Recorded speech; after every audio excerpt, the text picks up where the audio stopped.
Hi, this is Yogesh Chabria. Somebody recently asked me and told me, they said, Yogesh, I really love your books. I've read your book, Succeed the Happy Owner Way. I read your articles. I watch your videos. And I really want to be more creative. And I'm really inspired. How are you so creative? Where do you get your ideas from? and I want to be creative. And some of you might be having a similar question. How do we become more creative? What is it? How can you be more creative? And I'll share something with you. Whenever I'm speaking or I'm writing or anything, I don't put in a lot of conscious effort. So I just come, right now I'm speaking with you, I just come and I speak what comes in my heart. Or when I'm writing, it's this beautiful flow, because to be creative, if you want to be creative, the first step of being creative is to stop struggling. Sometimes people say, oh, we are facing a writer's block, or we are facing a block, we can't do this. It's because you're struggling. You're putting in effort, and creativity doesn't come with effort. Creativity comes when you're in a complete state of flow, when you're in a complete state of harmony. Creativity comes when you are able to sit in silence.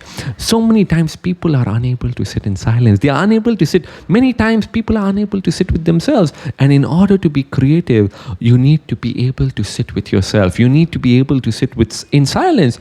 You need to be able to be like a tree. If you look at a tree, a tree sits in silence. A tree doesn't need to look at a screen to be excited or to be happy.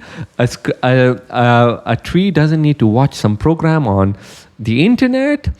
A tree simply flows with the wind. It's in a state of beautiful flow. And if you become like a tree, if you can sit every day for a few moments in silence, a few moments, I'm not saying very long, you will tap into an inner sense of flow. Or if you can do some activities that bring out the sense of flow.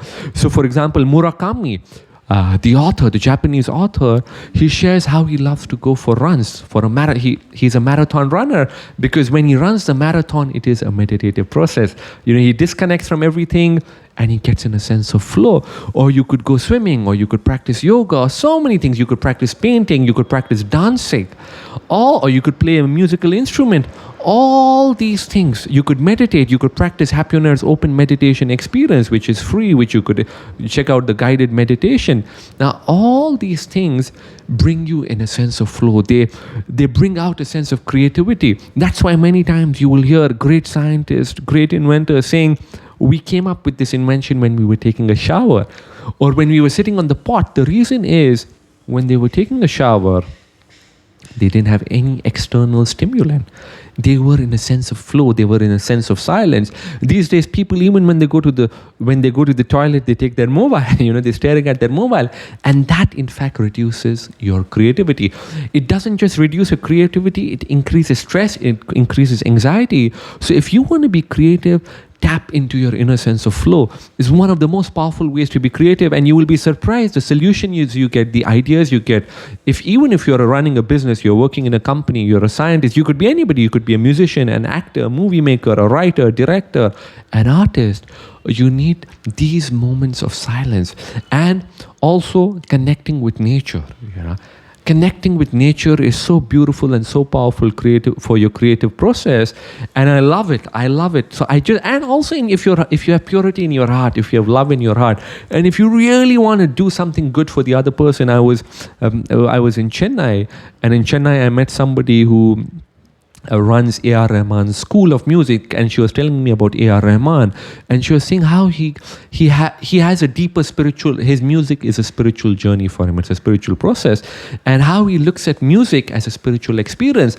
If you start looking at your work as a spiritual experience, where you want to do the best, you want to serve people, you want to share your love, you want to share your gift with the world, there is a higher force that will bring out the spirituality within you, and that spirituality transmutes into your work. So my writing, when I'm speaking with you right now, it's not me doing it consciously. It's just a beautiful sense of flow, which I'm sure you can experience, and each one of you has it within you. Each one of it, you just need to discover what is your area. For somebody it might be science, for somebody it might be accounts, for somebody it might be architecture, design. So many areas are there. You just need to discover what it is for you and tap into that spiritual energy, and that creative flow will come, and you will be surprised. You will be amazed at your own work. You'll look at it, you'll say, did I really do it? Go ahead, try it out, and let me know how it goes. Best of luck.